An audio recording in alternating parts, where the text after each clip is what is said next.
1476 case केवल अभी अस्पतालों के अंदर है। लगभग मोटे मोटे तौर पे 7000 केस मान लेते हैं पॉजिटिव हुए। 7000 में से 1500 के करीब केस जो हैं वो अस्पतालों के अंदर हैं। बाकी सारे केसेस या तो माइल्ड सिम्टम्स हैं और या एसिम्टोमेटिक हैं। और ये 1500 केस जो अस्पतालों में हैं, इनमें भी 91 केस ऐसे हैं जो आईसीयू में हैं और 27 केस ऐसे हैं जो वेंटिलेटर पे हैं। इनफैक्ट जो सीरियस केस हैं, एक एक केस पे मैं रोज नज़र रखता हूँ, रोज उनका पता करता हूँ कि क्या उनको कैसे बचाया जाए। किसी को मरने नहीं देना, अपने को कोशिश ये करनी है कि सब लोग सही सलामत जिंदा ठीक होकर अपने घर लौटें। तो हम ये देख रहे हैं कि अधिकतर केस जो है वो माइल्ड या एसिम्टोमेटिक है। लगभग 75% के करीब केसेस एसिम्टोमेटिक या माइल्ड केसेस हैं।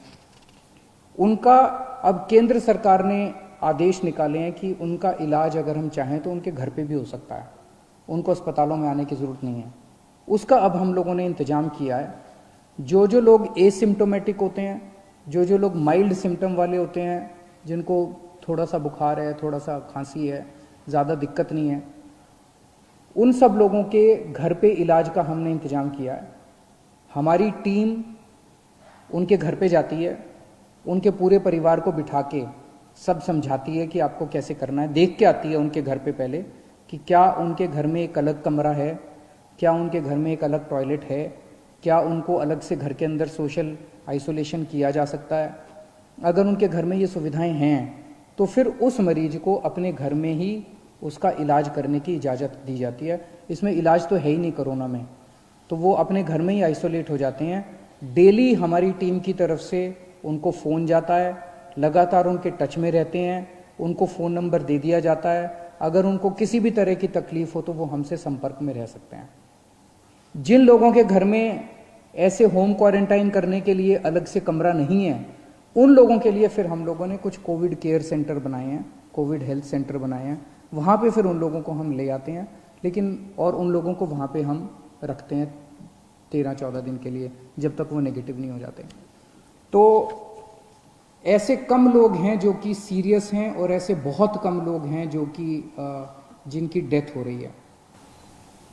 मेरी सब लोगों से निवेदन है, दिल्ली के रहने वाले सब लोगों से निवेदन है कि आपको बिल्कुल चिंता करने की ज़रूरत नहीं है। जो लोग दिल्ली में दूसरे राज्यों के ऐसे हैं जो फंसे हुए हैं और जो जाना चाहते हैं, हम उनका इंतज़ाम कर रहे हैं। अभी तक हमने आपके खाने और रहने का इंतज़ाम किया हुआ था। मेरी आपसे निवेदन है, पहला निवेदन तो यह, दिल्ली छोड़ के मत जाइए। बहुत जल्दी ये लॉकडाउन अंतहीन तो होगा नहीं, कभी ना कभी तो खुलेगा, जल्दी खुलेगा। सबको नौकरियां भी मिलेंगी, आपको भी नौकरी मिलेगी, सबको काम मिलेगा, सबको मजदूरी मिलेगी।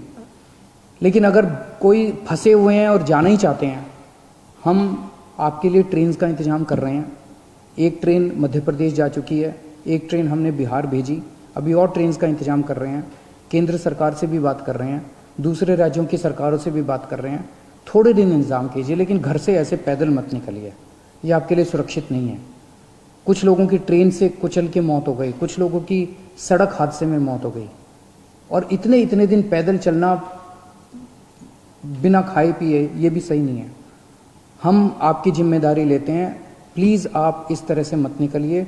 हम आपके लिए इंतज़ाम कर रहे हैं, हम हैं आपका ख्याल रखने के लिए, विश्वास कीजिए। धन्यवाद।